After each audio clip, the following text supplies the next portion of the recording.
Olá pessoal, boa noite a todos. É um prazer estar aqui com vocês. Nesse período de distanciamento, nós acabamos ficando um pouco distantes fisicamente, mas tenho certeza que continuamos conectados pelo meio digital, através das nossas aulas. E agora chegou o momento de nós revisarmos todo o nosso conteúdo trabalhado até então, inclusive aqueles trabalhados em sala de aula, né, que vocês devem recordar, eu espero que vocês recordem, e todo aquele material que foi através da aula online, né, das aulas remotas. Tudo isso, então, hoje nós faremos alguns vídeos, eu vou dividir em vídeos menores para que vocês não tenham esse problema com relação a perder o foco. Eu quero que todos estejam focados aqui na nossa revisão do primeiro bimestre. Gostaria muito que vocês acompanhassem os vídeos e, conjuntamente a isso, acompanhassem os slides que também estão anexados aí no Moodle, para que vocês possam, então, ter essa interação entre o conteúdo que está sendo revisado aqui nesses vídeos, e o conteúdo que encontra-se lá descrito na revisão. Então, a nossa avaliação será na próxima semana. Vocês têm todo o material trabalhado até então, mas eu digo para vocês que vocês podem se utilizar somente da revisão para poder, sabendo o que está na revisão, vocês saberão com certeza realizar a prova.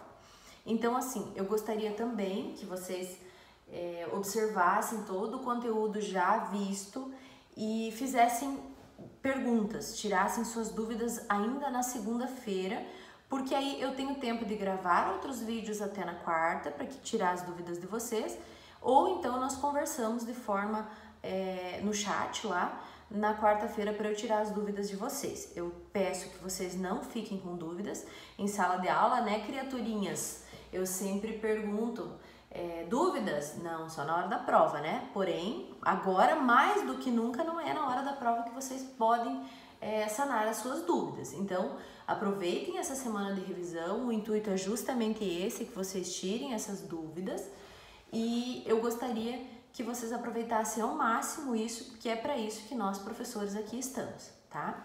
Então, nós vamos iniciar com a revisão. Pessoal, eu tentei de toda forma retirar essa adorável luz aqui, mas não conseguia, não consegui focar aí para tirar isso aí. Então, se acostumem com esse negócio aí na nossa frente. Mas, brincadeiras à parte, lá vamos nós então para a nossa revisão do primeiro bimestre, que é o que fala o nosso primeiro slide. Nesse primeiro slide, nós temos aqui, ou melhor, no segundo já, né, porque no primeiro é somente a revisão. Eu preciso que vocês retornem lá no início da nossa aula, nos nossos primeiros dias de aula, onde eu coloquei para vocês as noções de direito, que vocês precisariam saber para que serve o direito, qual o intuito dele na sociedade, de onde ele surgiu, esse histórico, essa parte introdutória, porque eu não tenho como ingressar em um conteúdo com vocês sem que a gente tenha esse conceito inicial, essa justificativa da existência, esse histórico. Então eu preciso lembrá-los e eu quero que vocês vão completando junto aí enquanto a gente vai falando, que lá no início da civilização imperava a lei do mais forte, a lei de Talião, que apregoava olho por olho, dente por dente. Exatamente. Então nessa época não tinha uma organização, as pessoas tinham o direito de vingar-se de forma privada. Eles simplesmente iam lá, matou alguém da minha família, eu posso matar alguém, posso, entre aspas, né, matar alguém da família da outra pessoa, ou matar duas pessoas para fazer a vingança. Então as pessoas tinham esse direito de vingar-se, era chamada vingança privada. Fazia lá a justiça, que chamavam na época com as próprias mãos, e as pessoas imperava essa lei do mais forte. A lei do mais forte pode ser entendida também, e eu me recordo que quando nós falamos sobre isso em sala de aula, alguém me falou, a lei do mais forte pode ser a questão patrimonial também. Também, gente. Também poderia ser na época dos senhores feudais e tudo mais, mas aqui nós falamos em vingança privada mesmo. E ao invés de deixar o direito agir, as pessoas faziam vingança com as próprias mãos, tá?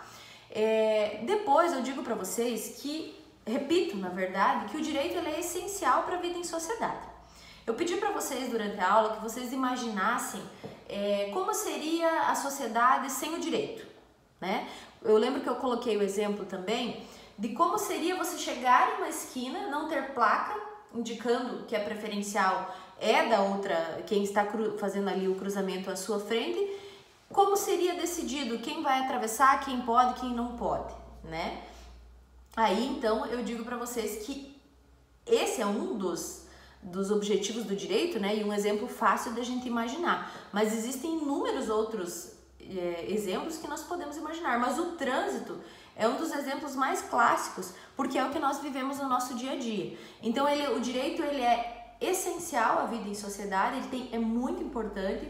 Quando surge um conflito de interesse, é o direito que resolve, e também ele diz quem tem direitos e obrigações, até onde vai o nosso direito, até onde começa a nossa obrigação, e assim como do nosso semelhante. Então, para que nós possamos viver em sociedade de uma forma mais ou menos organizada, o direito precisa estar presente, tá? Então, eu coloquei para vocês aí um conceito de direito agora ainda nesse slide, eu vou ler para vocês. Direito é o conjunto de normas criadas pelo Estado para regular a vida em sociedade, sendo que o desrespeito implica em punição. Ademais, o direito é a norma que determina o que o que cada um pode ou deve ou não fazer, tá? Então, essa organização da sociedade que é o intuito principal do direito perante a sociedade. Então, o outro slide vem falando sobre os ramos do direito. De forma muito breve, eu quero colocar para vocês a questão dos ramos do direito. Nós temos lá o direito natural e o direito positivo. Como vocês sabem, eu sou sempre do contra, né? Então, vamos começar pelo direito positivo. Direito positivo é tudo aquilo que está escrito. Sempre que eu pego uma lei, tudo aquilo que está positivado, escrito. Inclusive, nesse momento, eu estou procurando um aqui. E aqui eu tenho um vademécum. Se eu não derrubar tudo, essa é a vantagem de dar aula no escritório, ó. Então, eu tenho aqui um vademécum, que aqui eu tenho todas as leis que estão positivadas. Tudo que estiver escrito está positivado. Claro, esse aqui não está atualizado porque ele é de 2017, né? Mas todas as leis existentes até 2017 que são de maior utilização, ele está aqui nesse vademécum. Então, isso é direito positivo, é tudo aquilo que estiver escrito e que as pessoas podem consultar para saber qual é o seu direito. Lembrando que o direito positivo, mesmo que esteja escrito, ele é mutável, né? Então, ele vai se alterar de acordo com as mudanças da vida em sociedade. Falei para vocês também que o direito ele não fica estático, né? Ele vai alterando, mudou alguma coisa na sociedade, precisou mudar também o direito, para que não fique ali parado no tempo, e assim como inúmeros exemplos que eu dei para vocês em sala de aula, com relação a essa questão de alteração do direito em sociedade. Lembra que eu falei para vocês que o adultério, um exemplo, que antigamente era crime. Hoje, de acordo com as mudanças da sociedade, isso se tornou algo de certa forma normal, infelizmente. Então, o adultério deixou de ser crime, deixou de ser considerado crime. O direito precisou evoluir de acordo com a mudança da vida em sociedade. Esse é o direito positivo. Ele está escrito, mas ele pode ser alterado através das mais diversas formas. Uma lei é revogada, uma lei é derrogada, que deixa de valer, no caso, uma emenda constitucional é criada, então o direito ele pode deixar de valer a qualquer momento. Aquele é direito positivo. Já o direito natural, gente, ele é um direito que vem de Deus, é algo que vem da natureza. O direito natural ele pode mais tarde se tornar direito positivo, mas o direito natural não tem nada que a gente precise cumprir. Tem alguma lei de direito natural que a gente tem que cumprir, senão nós poderemos ser penalizados. Não, o direito natural não tem isso. Mas um direito que é natural e que depois pode se tornar um direito positivo, e aí sim vai ser imposto pelo Estado e a pessoa precisa necessariamente cumprir, tá? Passada essa parte inicial relacionada ao direito especificamente, ao histórico, à justificativa e tudo mais, eu quero lembrá-los da norma jurídica. E agora eu não tenho um quadro aqui para desenhar para vocês, porque não tem, né? Mas seria muito importante que vocês lembrassem do meu lindo desenho nesse momento sobre norma jurídica. Pizza, né? Lembram que era? E aí tem na revisão também para vocês. Era uma pizza inteira, que é a norma jurídica, ou que são as normas jurídicas. E a lei é apenas um pedaço dessa pizza. Ela é uma espécie de norma jurídica. Então, todas as regras existentes na sociedade que nós precisamos cumprir são as normas jurídicas. A lei é uma espécie dessas normas jurídicas. Então, nós não podemos confundir. Lei e norma jurídica não é a mesma coisa, né?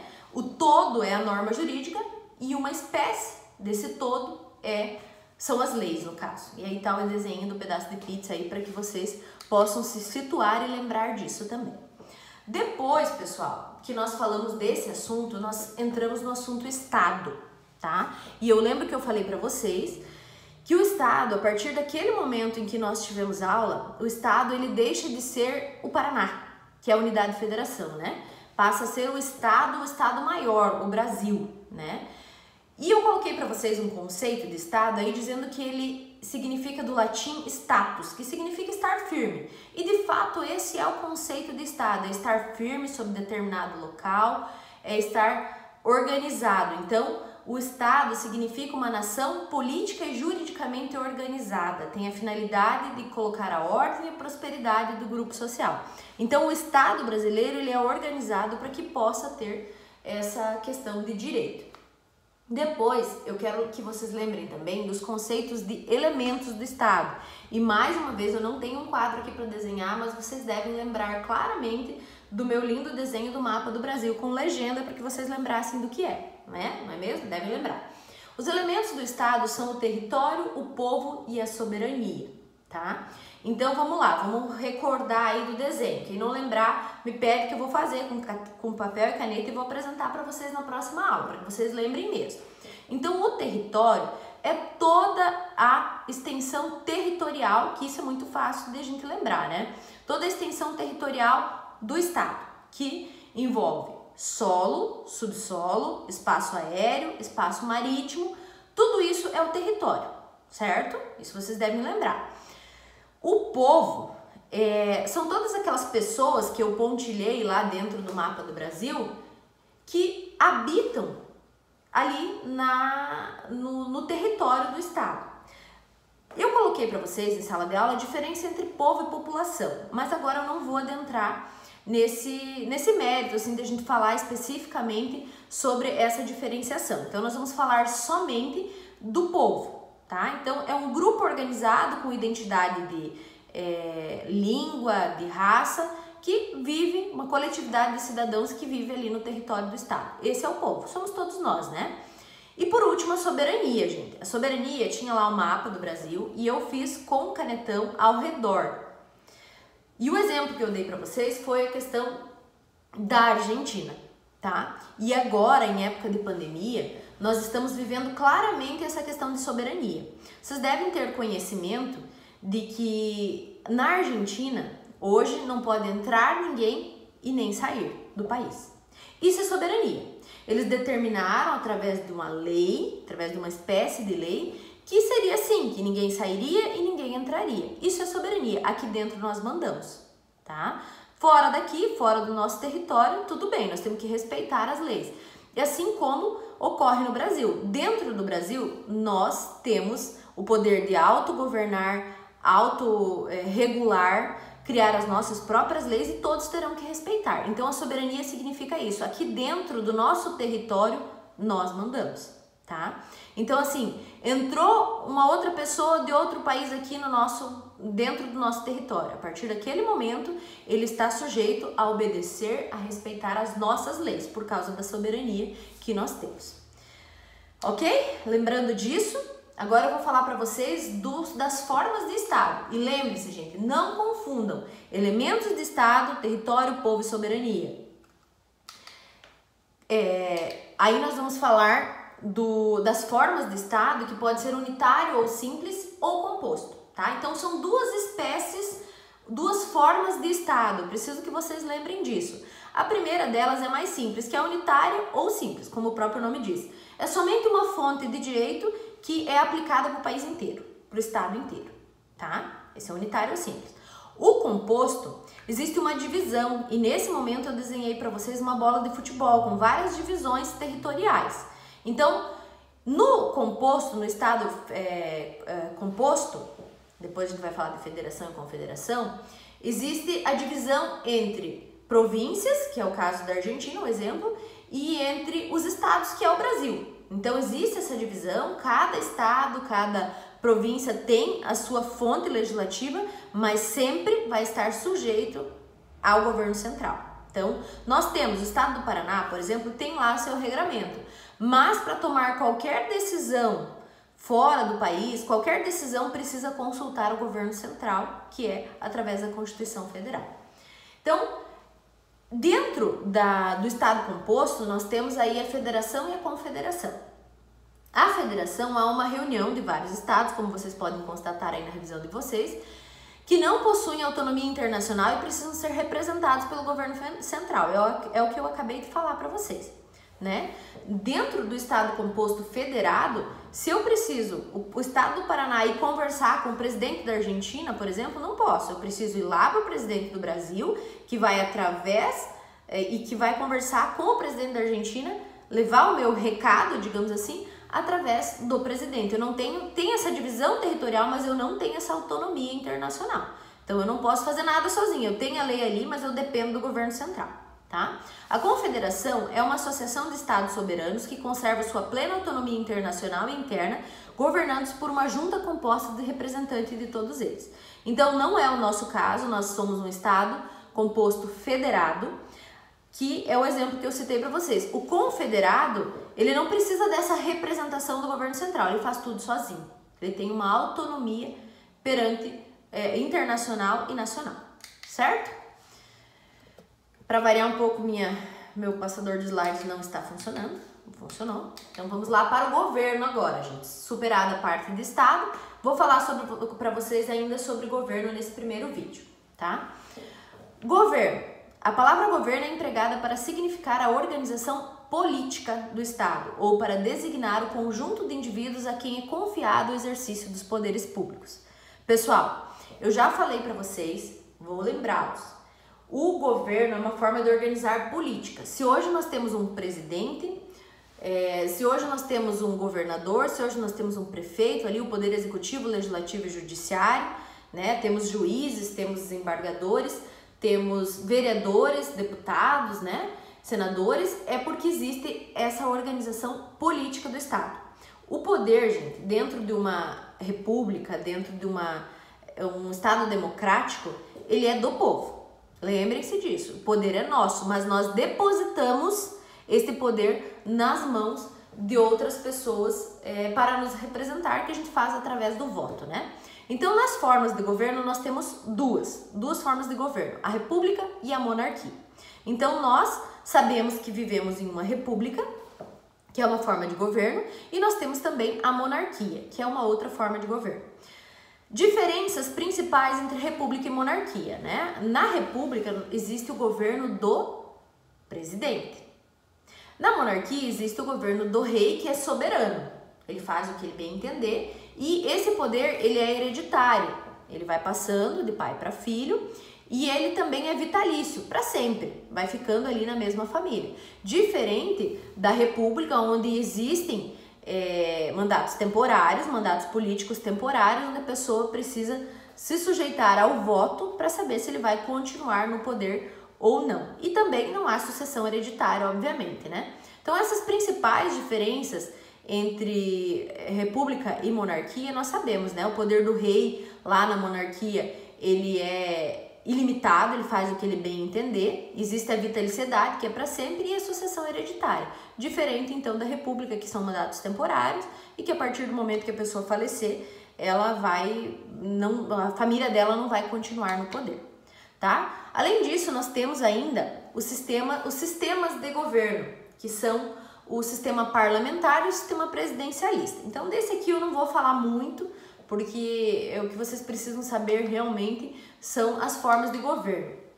Os sistemas, o parlamentar, que é pelo primeiro-ministro, né, governado pelo primeiro-ministro, e o presidencialista, que é governado ali, como nós já sabemos também, pelo presidente durante o seu mandato, que vai ser eleito pelo povo, e ele ocorre aqui no Brasil, né, o presidencialismo. Então, e o parlamentarismo tem lá o primeiro-ministro, tem o chefe de Estado. Lembrando também que no presidencialismo a única forma do presidente ser deposto do cargo é através de um processo de impeachment que nós vivemos aí há um tempo atrás, todos devem lembrar.